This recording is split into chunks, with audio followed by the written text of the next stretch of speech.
All right. Hello, class. So today we'll be talking about written code of ethics regarding organizations. Um, so does your organization have a written code of ethics?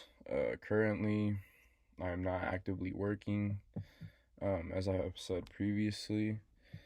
However, I still do, get paid by the government and whatnot for school and for housing, all that good stuff. So I'll just go ahead and cover my previous professions or organizations code of ethics, which is the army. Um, Pretty much the army does have written code of ethics.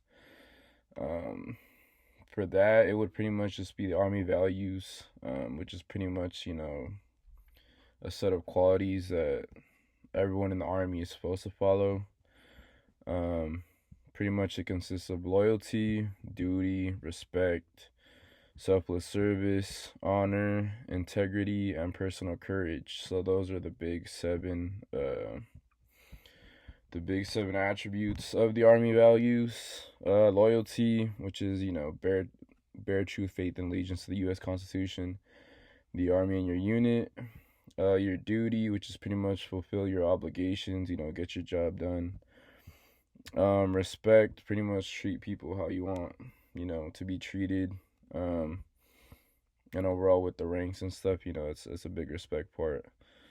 Selfless service, which is pretty much putting the welfare of the nation, or pretty much putting your country before you, and making a sacrifice if you got to do that.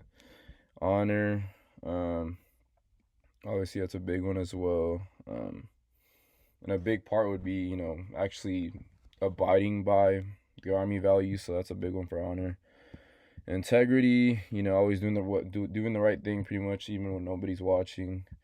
And personal courage, which is pretty much facing fear, facing danger, facing dangerous situations that you're put in. Um, those are pretty much the army values and the actual written code of ethics for the army, which was my previous organization. Um, what was the next one?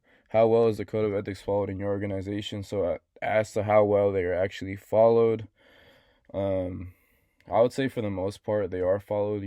At least most of them.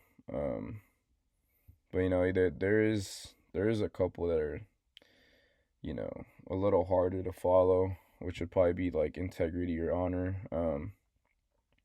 Simply for the fact because you're around a bunch of people that you become good buddies with, and then eventually you start to go out and stuff, and sometimes stuff happens, but obviously you're supposed to follow them. But I would say for the most part they are followed. It's just there's a couple that are a little harder to follow, obviously. But yeah, I'll say for the most part they are. Um, but yeah, that's pretty much the code of ethics. I would say for the army would be the army values, which is the seven attributes I just talked about. And yeah, thank you.